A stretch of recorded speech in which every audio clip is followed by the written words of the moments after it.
Assalamu alaikum wa rahmatullahi wa barakatuhu. Welcome to yet again another insightful edition of Your Questions. My name is Abdul Mumin Muslim, sitting in for Ibrahim Hassanti. Well, I've been sitting in for the past couple of episodes now, so it's safe to say I'm, for now, your new regular host until Asante arrives. And what is also turning out to be my regular guest, Molavi Faraz. Thank you very much for joining us again. We are always grateful that you make time to join us to answer these very important questions, about Islam, about Ahmadiyya, to our viewers out there. So thank you very much for joining us. And yes, so as usual, you can send in your questions to the number below, and we'll be glad to answer them in the course of the program. Let's go and take our first question for today.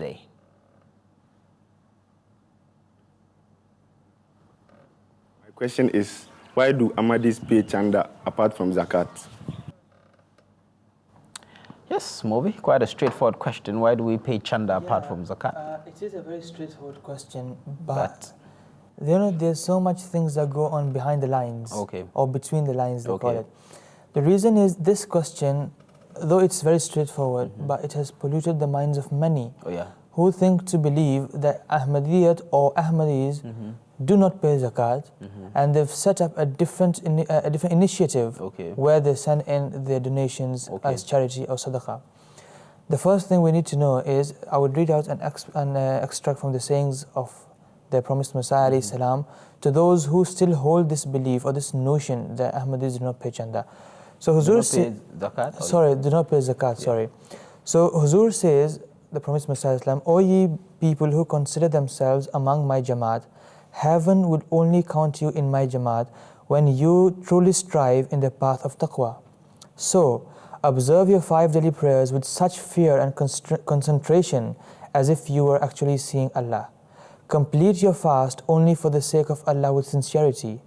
Whoever of you is capable to pay zakat should do so, and whoever can perform the Hajj, and there is no obstacle in his way, should perform the Hajj. This is from his book, The Noah's Ark. So all the 5 pillars of Islam have been mentioned therein, and each one has been laid emphasis with. The first Khalifa of the promised Messiah Islam, Al-Hajj Hakim Maulvi Nuruddin Sahib, says, just as paying chanda does not relieve us from the obligations to pray, fast and perform the Hajj, in the same way it does not make any difference in the payment of zakat. So this is how clear our stance is on the payment of zakat. However, the thing that we need to know and realize is that zakat is limited for the elite. Not everybody pays chanda, the zakat. And it will be very interesting to note that the Holy Prophet, may the peace and blessings of Allah be upon him, never paid zakat in his life. The reason is because he never accumulated that amount of wealth which is tasked upon to pay the zakat. So even the Holy Prophet, may the peace and blessing of Allah be upon him, never paid the zakat. So how can he question an ordinary Muslim who is not eligible to pay the zakat on why he is not paying the zakat? Then comes a question that Allah the Almighty has again and again, time and again mentioned in the Holy Quran, that لَن تَنَالُوا الْبِرَّ حَتَّى تُنْفِقُوا مِمَّا تُحِبُّونَ, that you cannot gain the nearness of Allah the Almighty except when you spend out of what Allah the Almighty has given you, out of what you love. So if you love something as a believer, you ought to pay something out of what Allah the Almighty has given you. And in the very beginning of the Holy Quran, Allah says, الَّذِينَ يُؤْمِنُونَ بِالْغَيْبِ, the believers are those who believe in the unseen. وَيُقِيمُونَ الصَّلَاةِ, and they observe the prayers. وَمِمَّا رَزَقْنَاهُمْ يُنْفِقُونَ, and they spend out of what we have given them. So a person who is not eligible of zakat is supposed to pay something, is supposed to give something out of what Allah the Almighty has bestowed upon him, out of his favors. So what should he do? He has to pay some out of that. Then Allah the Almighty also says in the Holy Quran, الَّذِينَ يُنْفِقُونَ أَمْوَالَهُمْ, those who spend their wealth, بِاللَّيْلِ وَالنَّهَارِ, in the days and in the night, سِرًّا وَعَلَانِيَةً, sometime in secrecy and sometime in the open. So if they say that zakat is the only payment in Islam, then how will you pay it day and night? Because zakat is once in a year. So the believers are told by Allah the Almighty to pay sirran wa alaniya, openly and secretly. And how? Bil-layli wan-nahar, during the days and during the nights. Meaning they should make it their habit to pay. Then comes the examples of Abu Bakr Siddiq, aside the zakat, there were so many financial contributions he made for the propagation of Islam. Hazrat Umar Farooq radiallahu anh, we find so many examples that he spent so much, not in the box of zakat, but financial sacrifices for the sake of Islam, for the propagation of the message of Islam. Had Usman Ghani, he was Ghani because it means the rich, because of what he used to spend for the sake of Allah the Almighty, aside the zakat. So all Muslims are told and treated again and again in the Holy Quran, in the sayings of the Holy Prophet ﷺ, and by the practical example of the Holy Prophet, may the peace and blessing of Allah be upon him, and his companions, to pay out of what Allah has given them aside the zakat. So let me just highlight a main point, that zakat is not the only avenue through which a Muslim can give his resources to Islam, the faith. That's the point that we're making here. That zakat is not the only avenue. That's not the only avenue. Yeah. And then comes the question that why do we have this system of chanda? Then the question is... Can you explain what chanda is in the first place? Yeah, chanda is the collection that is being taken by the Jamaat, by the Ahmadiyya Muslim Jamaat, for the propagation of Islam, Ahmadiyyat, for the propagation of Islam, the true message of Islam, which has been diluted through the media and other outlets. So we, the Ahmadis, are striving, we pay this amount of chanda so that the name of Islam can get, the true name of Islam and the beautiful picture of Islam can get to all those who have ears. Yeah. The thing is, so why is this so systematic? Yeah. And if I know that I pay this amount, where does it go? That's the question.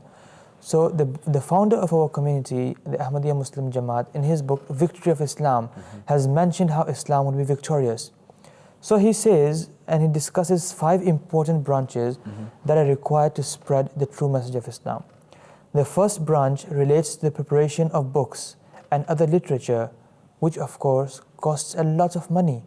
The publication of books and literature costs a lot of money. So one branch, one allocation of this money is in the publication of books and literature.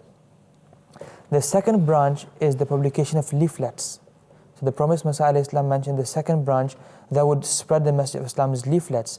And the Jamaat published millions of pamphlets every year so that many, countless people can benefit. And all this requires money. So this chanda which the Ahmadis pay go to this slot so that the teaching of Islam, the true beauties of the Holy Prophet ﷺ can be brought to light. And it will be interesting to note that through this chandas that have been collected, through this money that have been collected by, that has been sent in by the devout followers of this community, by the grace of Allah the Almighty, the Ahmadiyya Muslim community holds the most translations of the Holy Quran in different languages, meaning all other communities, Muslim organizations aside, it is the Ahmadiyya Muslim community that has the translations of the Holy Quran in the most languages, and it obviously shows where this money is being spent on. And then we have the third branch, which is the visitors who travel in to seek guidance. And of late we've got these jalsas at a very massive scale. The UK jalsa, we've got it normally hits the 35,000 mark. We've got the Germany jalsa even here in Ghana. We cross 40,000 here. Yeah. So to accommodate all these people who come for these jalsa salanas and other people who come in, who seek the truth about Islam, about God, about the reality of our souls, all this money that is being sent in is being used in these resources are being allocated for these noble causes. And then the fourth branch, the Promised Messiah Islam mentioned, is correspondence, letters. And the Promised Messiah Islam's fifth Khalifa, may Allah be his helper, Hazrat Masroor Ahmad, receives countless letters on daily basis. These letters are sent in through post and they have to be sent back through post. And this requires money. So all this money that is being sent in as collection is being used in these noble causes. And then the fifth branch is to bring in to feed humanity. We've got schools, we've got hospitals, we've got charity projects around the world, throughout the world. And we've got our own institution, the non-profit NGO, which is called Humanity First, which is doing great work in different parts of the world. And then we've got life devotees who are spending their day and night for the propagation of Islam and the true teaching of Islam and the Holy Prophet ﷺ. So these noble projects all require funds. So what the Ahmadis pay as chanda is being spent in these noble causes. And it's very amazing on how somebody can raise allegation and why somebody is sending in money for the sake of propagating the teaching of Islam. This is actually how this money is being spent. I mean it's common knowledge that any institution, organization, association, collection, nation states cannot function and thrive without a consistent stream, if you like, of money, revenue, taxes coming in. And if you look at the history of Islam, Ahmadiyyat over the past 100 years and counting, the propagation of the faith around the world, what we're doing in education and health and propagating Islam itself, it definitely requires resources. And those resources will not come from people outside the faith, will not come from the once a while zakat, but will come from a system that is well defined, well regulated, and and well used. And I want to ask, do we see any Ahmadi missionaries? Do we see, our Huzur living extravagant lifestyle? Is there anything within the faith that shows that the resources that is pumped into the faith is used for luxury and extravagance and wastefulness? The fact of the matter is that neither our beloved Huzur, may Allah be his helper, or the missionaries are spending extravagant lives. Rather, all that is at their disposal is being used for humanity at large. Yeah. There is nothing that is going into the pockets, unlike what happens in the worldly political society, that money is being sent in and it's being used on private lives. There is nothing of this sort which is happening in this beloved community of Allah the Almighty. Not going in, not taking this to great length, just one example would suffice, that unlike the leaders of other communities and other political parties and countries who have special jets that are arranged for their travel, our Khalifatul Masih, our Khalifa who's of the time, leads tens of millions of Ahmadis.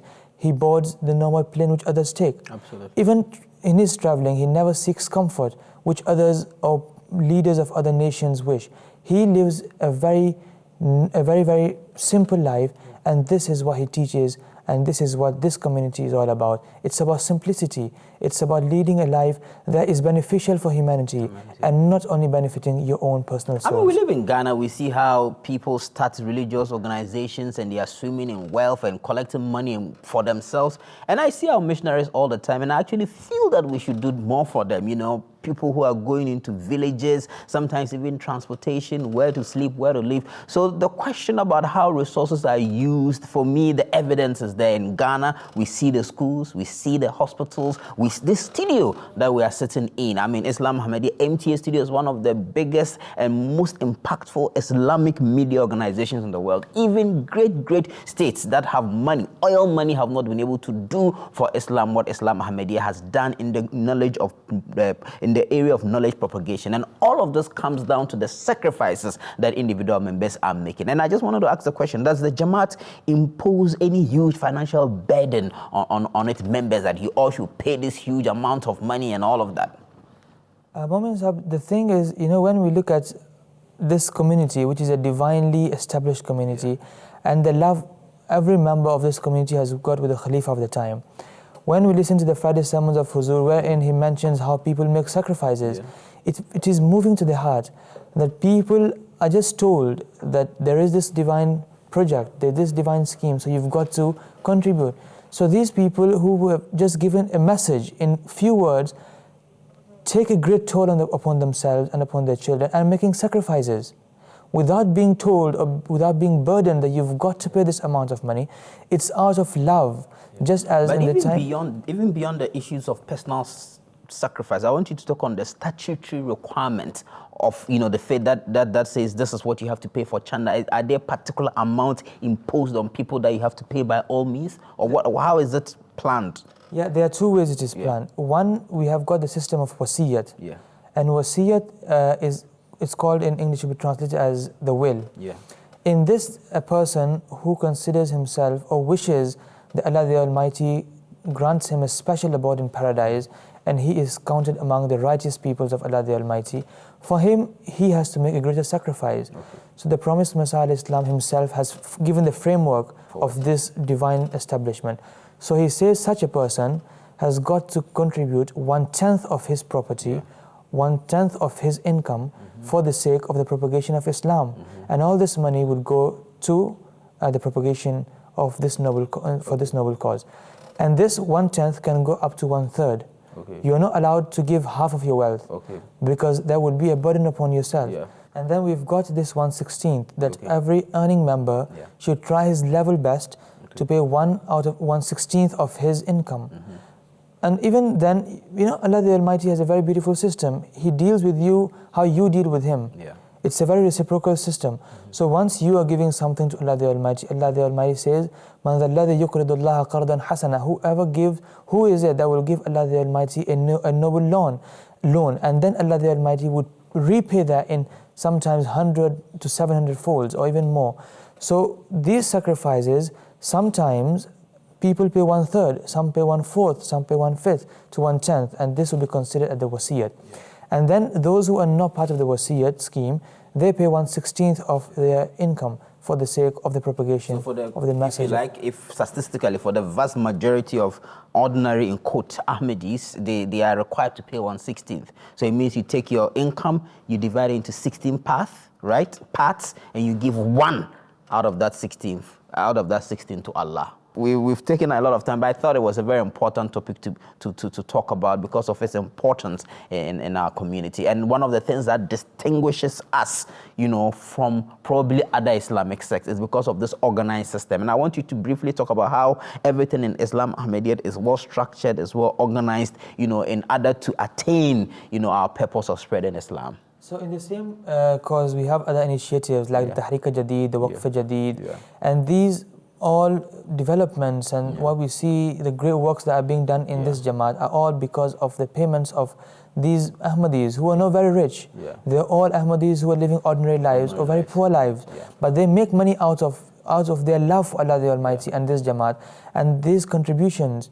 In the time of the Holy Prophet ﷺ, someone would come up to the Holy Prophet with flour. That is the only thing he had.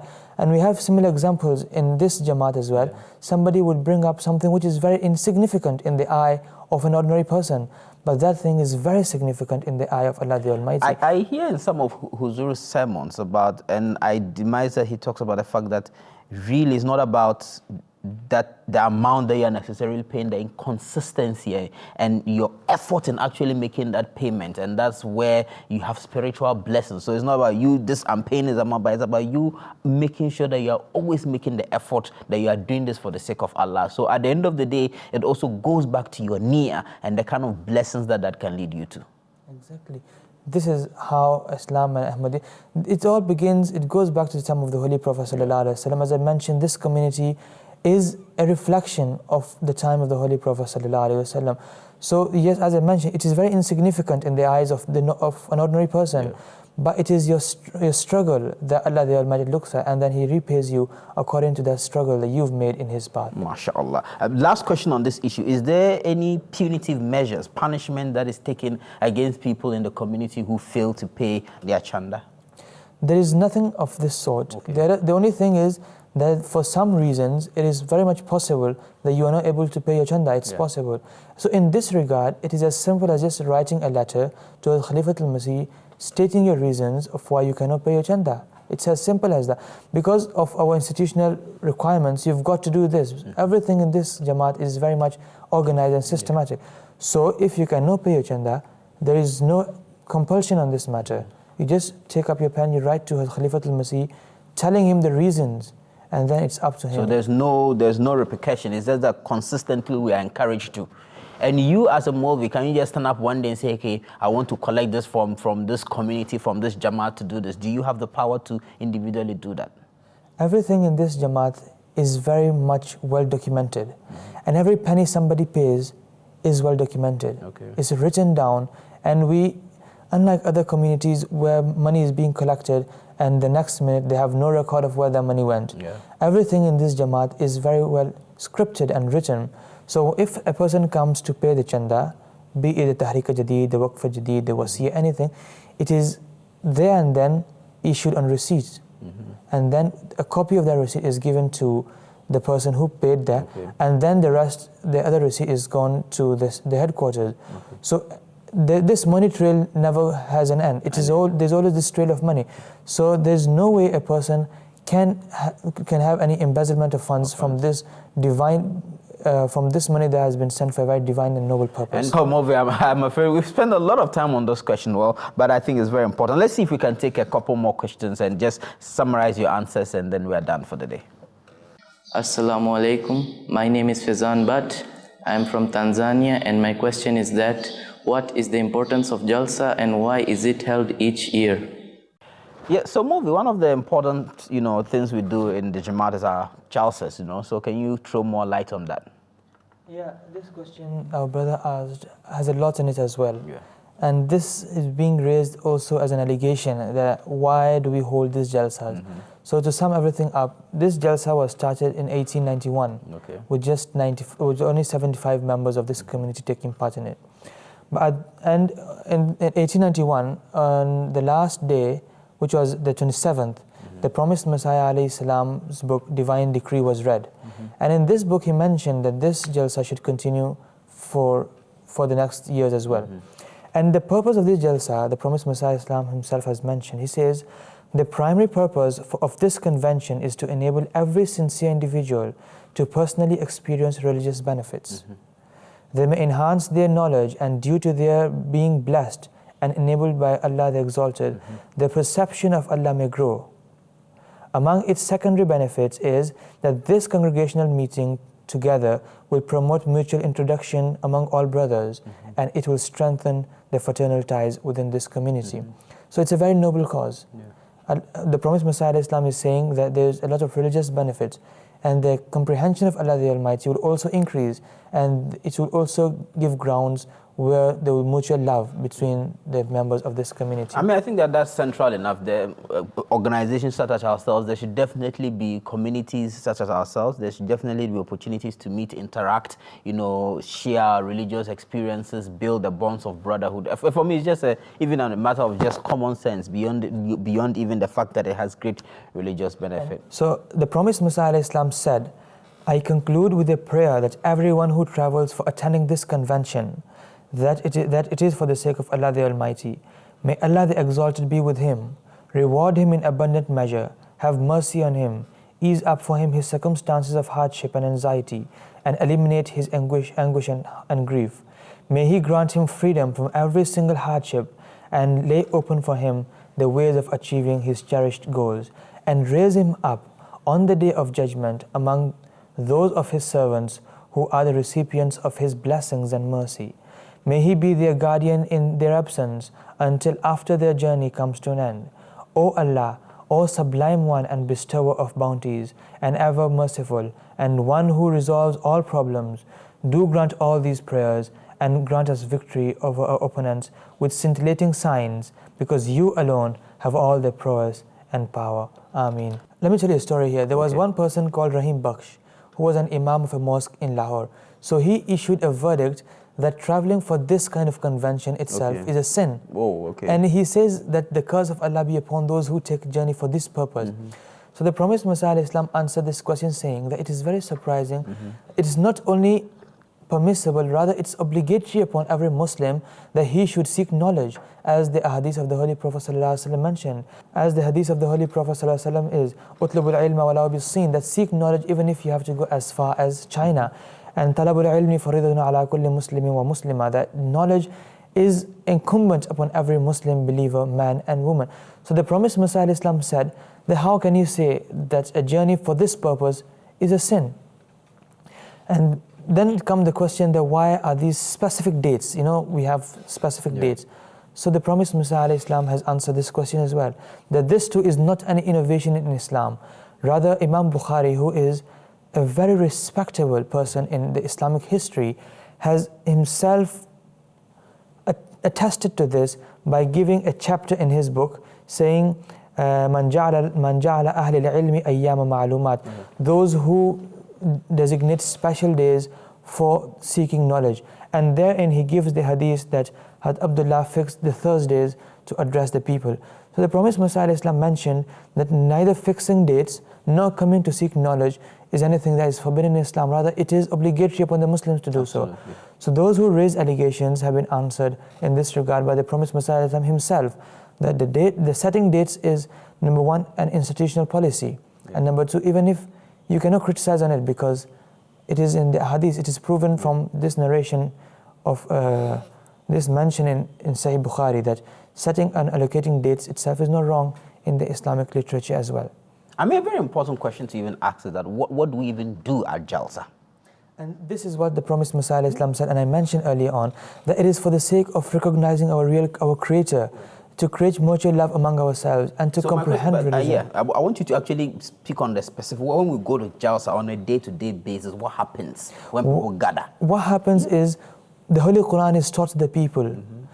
The Holy Quran and the true teaching of the Holy Prophet ﷺ, which is not very much common in these days, which is not being taught much, is taught to those 30,000-40,000 people who have gathered there. So essentially dars, right? Yeah, it is. And of course, it is a great source of preaching as well. Yeah. When we watch our jalsas, we get many dignitaries from higher posts, from all walks of life, who come there, who are not Muslims, who are not Ahmadis, and it is there that they learn the true teachings of Islam, and it changes the perception they have about Islam. They come with the perception that Islam is a religion of war or terror. It's when they see 30,000 pure souls sitting there that they change their comprehension about Islam. And I guess also most important, an opportunity to have thousands of people, tens of thousands of people standing together to pray tahajjud, to pray even throughout the day. And it is remarkable that how people can raise allegations on such a noble cause. There are people who had such reservations, but when they come for the jalsa, they see it for themselves, and then they realize. So we use this opportunity as well, that if you've got reservations on any topic of the Jamaat, just visit our website, alislam.org, visit our centers, visit our missionaries, and they would give you clarifications on whatever you've got. I mean, then again, you go to any organization, institutions, every organization, they have conferences, law people meet, medical people meet, you know, countries, people meet, international. So people are always meeting to share ideas, to bond and to plan for the future. So what is wrong with religious people coming together, you know, to meet, to strengthen the bonds that hold them together, their faith, right? And even all of these things that you have mentioned about the benefits of Jalsa is very important. For me, one of my favorites, on a lighter note, when you go to UK Jalsa, is that they have the best naan. I mean, in other words, the best chapati. I don't think we have time for a third question, so we can push it to another episode, right? So thank you very much, Movi, for answering our questions today. It's been another very insightful, educative session of your questions. Thank you for joining us, the viewers. Keep sending your questions in, and we'll do our best to address them. Thank you. Assalamu alaikum wa rahmatullahi wa barakatuh.